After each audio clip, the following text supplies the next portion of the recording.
하나님 감사합니다. 오늘도 하나님이 주신 은혜가 너무 커서 우리의 발걸음이 하나님의 말씀으로 인도함을 받았사오니 이 시간 우리의 귀가 열리고 마음이 열려 이 시간이 은혜의 시간이 되게 하옵소서.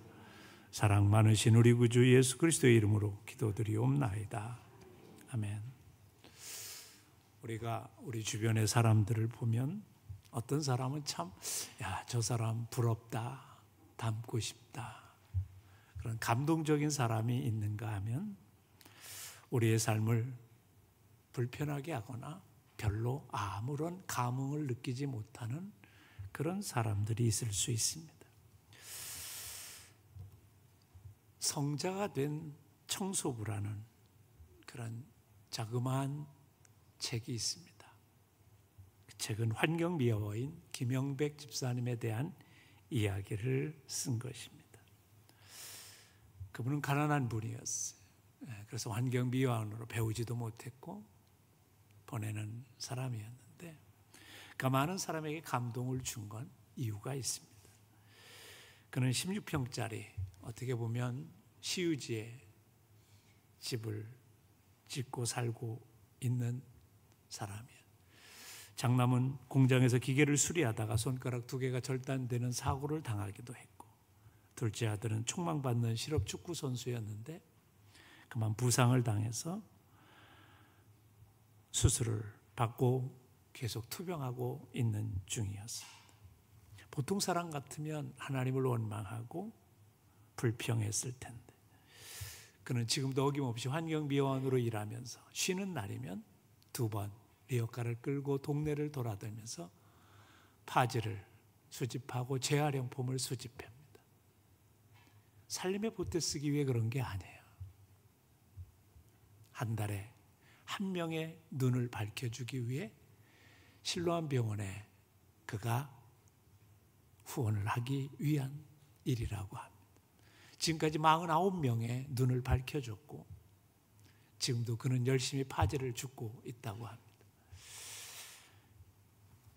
그리고 1년에 4명에게 50만 원씩 장학금을 주는 일을 하고 있고 노인들을 향하여 1년에 한 번씩 50벌 네일을 사서 양로원에 전달하는 일을 하고 있다고 합니다. 그러니까 그렇게 된 이유가 있다고 그래요. 그는 사실 예수님을 믿는 사람이 아니었습니다. 86년에 중동에 3년간 근로자로 일하다가 그만 허리에 부상을 입고 귀국을 하게 됐습니다. 벌어놓은 돈을 다 소비하고 100만 원짜리 월세 보증금에 6만 원짜리 월세에 사는 삶까지 추락했습니다.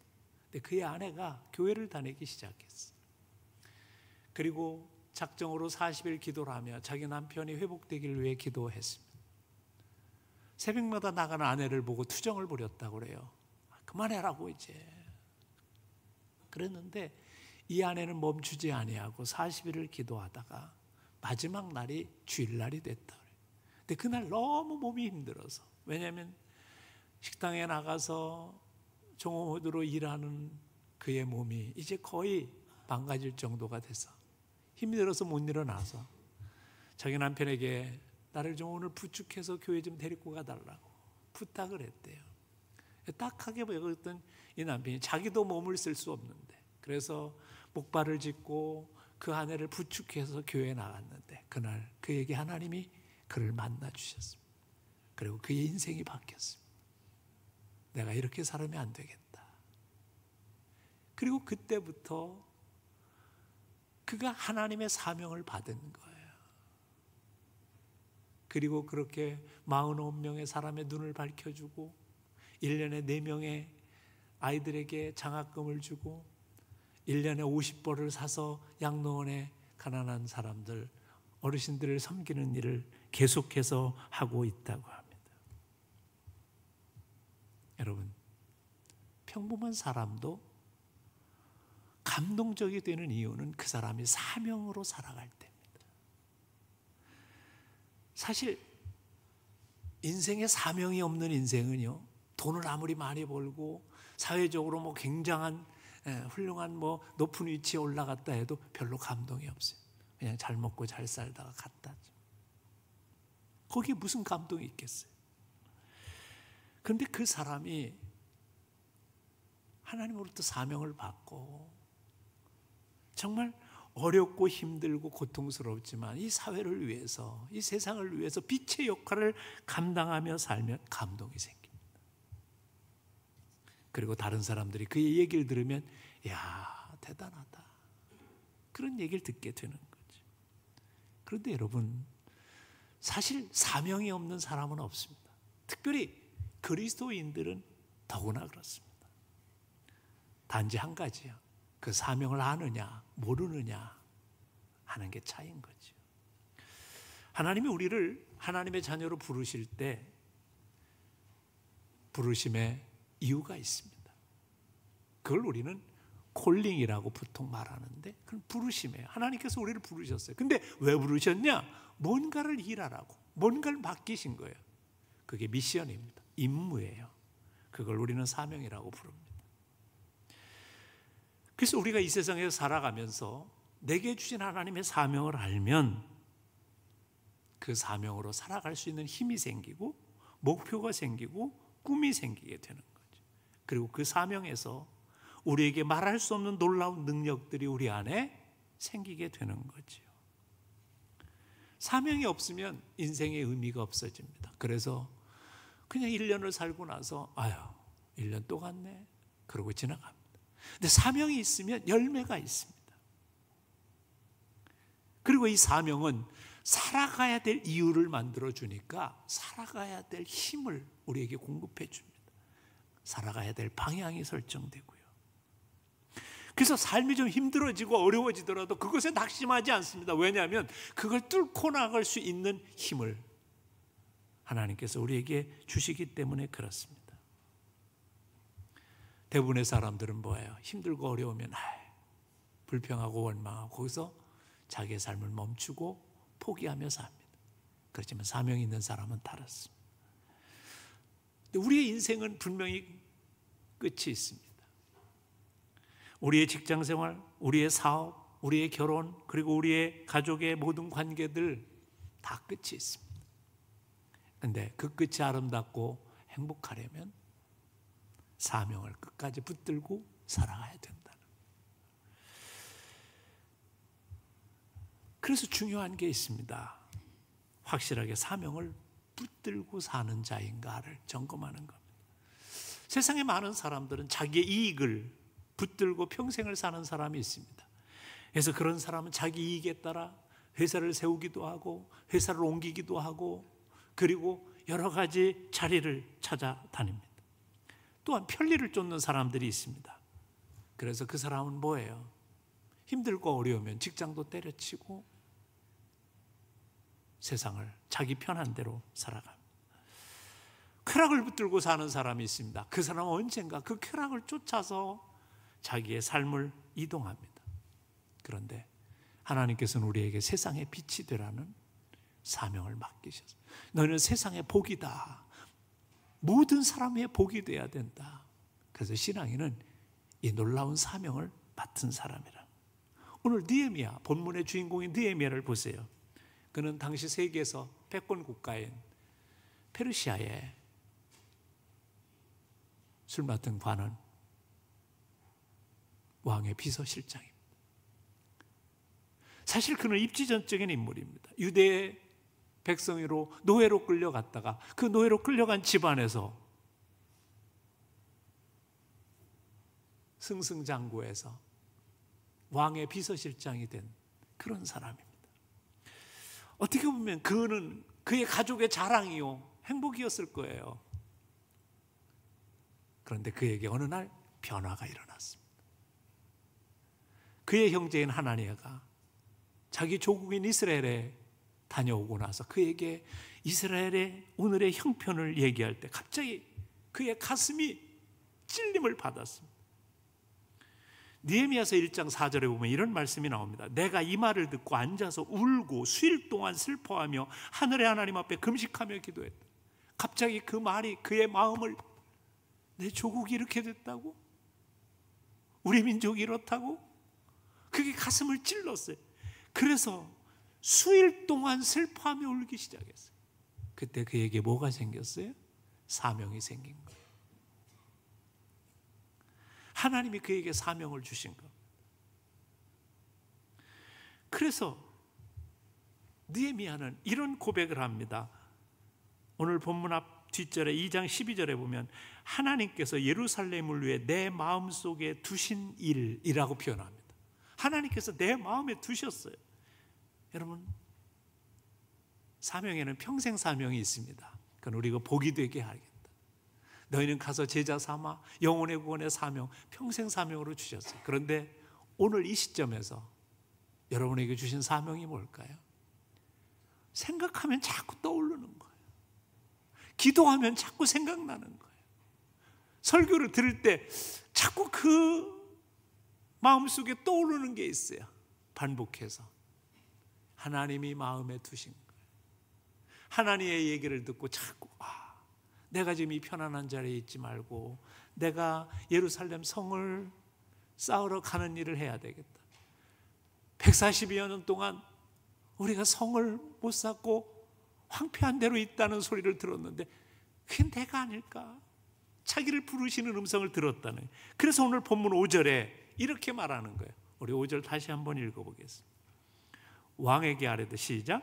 왕에게 아뢰되 왕이 만일 좋게 여기시고 종이 왕이 목전에서 은혜를 얻어 싸우면 나를 유다 땅 나의 조상들의 묘실이 있는 성읍에 보내어 그 성을 건축하게 하옵소서 하였노. 여러분, 왕 앞에 내가 담대 하나님께서 내게 감동을 주셔서 뭐 그런 얘기 생략되어 있지만 뭐라고 얘기하는 거예요? 내가 가서 예루살렘 성을 건축할 수 있도록 도와달라. 꿈이 생긴 거예요. 사명이 생긴 거예요. 마음속에 하나님이 두신 일이 생각나는 거예요. 여러분, 가만히 생각해 보세요. 여러분은 최근에 여러분의 마음속에 자꾸 생각나는 게 뭐예요? 떠오르는 게 뭐예요? 그것이 정말 하나님이 주신 것이라고 생각하면 하나님이 두신 일, 하나님이 여러분의 마음속에 주신 일, 그 일이 오늘 여러분이 해야 되는 사명일 수 있습니다. 믿음의 사람에게는 하나님이 맡겨주신 사명이 있습니다. 오늘 우리가 살아가는 이유가 바로 거기에 있는 거죠. 내가 왜 자녀를 양육하고, 내가 왜 오늘 이런 직업을 갖고, 내가 왜 이런 사업을 하고, 내가 왜 교회를 다니고 하는 모든 것에 이유가 있다는 거죠. 이것에 대한 답이 뭐예요? 사명이라는 거예요. 사명을 가지고 가정생활을 하고, 사명을 가지고 직장생활을 하고, 사명을 가지고 내 사회생활을 하고, 사명을 가지고 교회생활을 하는 사람, 그렇지 않은 사람과 1년의 삶, 5년의 삶, 10년의 삶을 살고 나면 너무 달라지는 거예요. 요즘에 많은 인간들이 말초적인 감각에 따라 살아가기 때문에 아이들에게 보면 재미가 제일 중요해요. 그래서 야, 너 요즘에 교회 왜 안 나오냐? 그러면 교회 가니까 재미가 없어서요. 너 학원도 안 다닌다며. 학원 가도 재미가 없었어요. 그래서 뭐 하냐? 게임하고 노는 거예요. 요즘엔 젊은 직장인들이 직장을 때려치고 빈둥거리며 노는 아이들이 너무 많아요.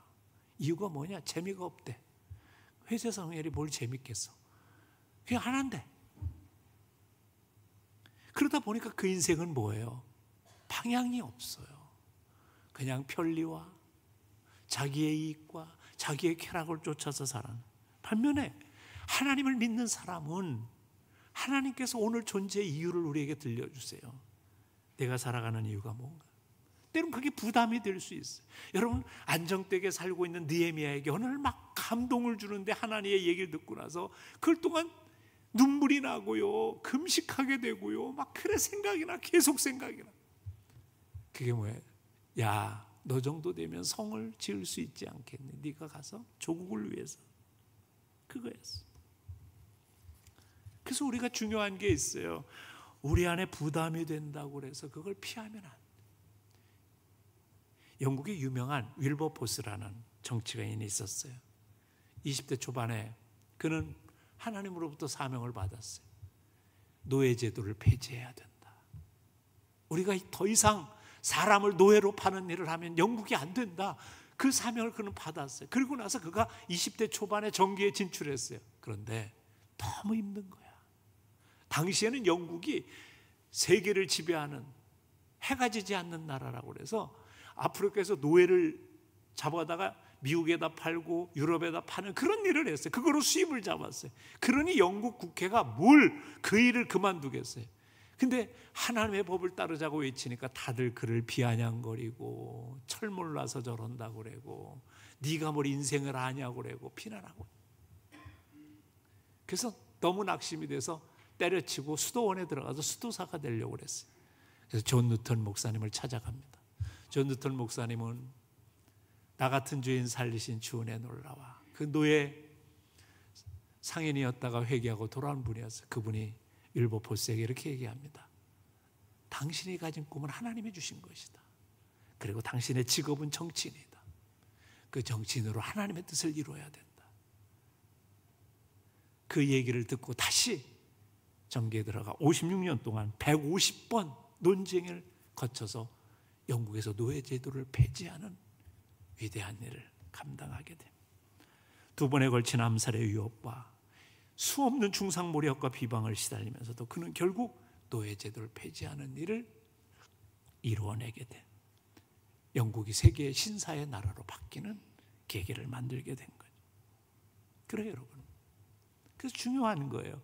하나님이 내게 주신 것, 혹시 내가 힘들고 어렵다고 포기한 게 뭘까 있을까? 연초가 되면 우리가 기도 제목을 내고 축복 기도를 받고 하는 시간을 꼭 가집니다. 왜 그런지 아세요? 기도 제목이란 뭘까요? 내가 오래 이루고자 하는 내 마음속의 부담감을 글로써 적은 게 기도 제목이에요. 그렇게 되기를 소망하는 거죠. 제가 2월에 설교 제목을 사실은 기도 제목의 큰 그림으로 그렸어요. 하나님 나를 정말 형통하게 하시고 주만 바라보게 하시고 사명으로 살게 하시고. 근데 이게 뭐냐면 하나님이 오늘 내게 주신 부담감이에요. 그런 삶을 이루시고자 하는 하나님의 뜻을 내 마음에 주신 거예요. 여러분에게도 있을 거예요. 가정을 꾸리고 사업을 이끌어가고 직장에 사랑받아 교제하고 살아가는 모든 사람들, 이 사회 속에 일원으로서 우리는 사명이 없는 사람이 없다는 거죠. 교회를 위한 사명, 가정을 위한 사명, 직장을 위한 사명, 사업을 위한 사명, 자녀 교육을 위한 사명, 우리에게 있어요. 물론 어떤 사람에게는 몸이 굉장히 약해져서 하나님 올 한해는 몸이 건강하게 해 주옵소서. 그 기도의 제목이 있어요. 그게 어떻게 보면 오늘 이 시대에 내가 하나님의 사역을 감당하기 위해 건강하길 소망하며 기도하는, 그것도 나의 사명의 일부분이 될 수 있어요. 어떤 사람은 마음의 평안함이 없고 사람이 미워지는 사람이 있을 수 있어요. 그 사람은 용서가 사명일 수 있어요. 그를 위해 기도해요. 어떤 사람은 가난한 이웃을 돕고 싶은 마음이 계속 생기면 처음에 작게 시작하는 것. 세계에 굶주리는 아이들을 위해서 10,000원, 20,000원 한 달에 헌금하는 일을 시작하는 거죠. 선교를 마음에 두는 사람이면 올해는 내가 선교지를 가기 위해서 내가 5만 원, 10만 원씩 적립을 해놓고 그것을 통해서 선교지에 가길 소망하는. 어떤 사람은 정말 내가 영적인 성장을 사모한다면 내 기도 시간을 하루에 10분씩이라도 늘려서 매일매일 기도하며 영적으로 무장되는 삶을 갖길 원하고 하나님의 말씀을 통해 은혜 받길 사모하는, 그것을 내가 사모하는. 고사성어에 오매 물망이라는 고사성어가 있어요. 밤낮으로 자나깨나 잊지 못한다는 말이지. 그리스도인은 하나님의 사명을 받으면 오매물망의 기도 제목이 생겨요. 내가 올 한해는 정말 이거 붙들고 기도해야 되겠다. 이 꿈이 이루어졌으면 좋겠다. 그것이 내게 주신 사명일 수 있어요. 저는 올 한 해 여러분의 사명이 분명해지고 그것을 위해서 내가 기도의 자리에서 영적인 승리를 가져올 수 있어 하나님이 주신 열매를 맺는 자들이 되시길 주님의 이름으로 축복합니다. 근데 우리가 한 가지 간과하면 안 되는 게 뭐냐면 이 사명을 가지고 내가 간다고 해서 장애물이 없는 게 아니에요. 수많은 방해꾼이 있습니다. 느헤미야가 왕에게 정말 자기의 꿈을 얘기했더니 사명을 얘기했더니 왕이 적극적으로 도와줬어요. 하나님께서 그 마음을 움직여서 그래서 멋지게 출발했어요. 자재를 싣고 사람들을 이끌고 예루살렘에 도착을 했습니다. 그런데 준비된 게 뭐예요? 2장 10절에 보면 이런 말씀이 등장해요. 호론 사람 산발락과 종이었던 암몬 사람 도비아가 이스라엘 자손을 흥왕하게 하는 사람이 왔다함을 듣고 심히 근심하더라. 아니 느헤미야가 예루살렘 성을 지으러 왔다니까 그걸 보고 마음에 근심이 생겨. 왜 그래요?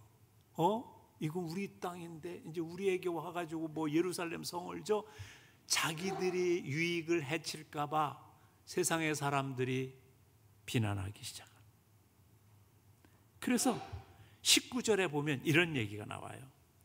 참 재미난데 여러분 말씀을 주목해 보면 호론 사람 산발락과 종이었던 암몬 사람 도비아와 하나가 더 붙습니다. 아라비아 사람 게셈이 이 말을 듣고 우리를 업신여기 우리를 비웃어 이르되 너희가 하는 일이 무엇이냐 너희가 왕을 배반하고자 하느냐 하기로. 근데 그 세력이요 방해꾼의 세력이 점점 늘어. 그리고 나서 뭐냐면 비난합니다. 야 니들 지금 왕 앞에서 뭐 배반하려고 예루살렘 성전 왜 성을 쌓아? 이유가 뭐야? 그러면서 느헤미야를 비난하는데 저 참 비루한 유대 사람 제가 뭘 안다고? 야 니들이 성을 진다면 그곳에 여우가 올라가도 무너질 거다. 니들이 무슨 기술이 있다고 계속 비난합니다. 부정적인 얘기를 합니다. 여러분 지금 막 하나님의 사명을 듣고 그렇게 하려고 하는데 그걸 방해하는 거예요. 여러분이 때때로 어떤 내게 하나님께서 감동을 주셔서 내가 어떤 교회를 한다거나 내가 어떤 세상 일을 더 한다거나 구제일을 한다거나 그러면 나를 잘한다 그럴 것 같아요. 우리 김영백 집사님도 성자가 된 청소부지만 너나 잘 살아. 네가 뭘 한다고. 왜 그런 소리를 안 들었겠어요? 수없이 많이 들었다. 너나 잘 챙겨. 집 청소부 하는 주제에 뭘 남을 돕는다. 안 그랬겠어요? 세상에 비난하는 사람은 너무나 많습니다. 느헤미야는 그걸 어떻게 극복해요? 느헤미야 4장 4절에 가서 보면 이렇게 말합니다. 우리 하나님이여 들으시옵소서. 뭐 했다는 거예요? 기도하는 거예요. 우리가 업심여김을 당하나이다.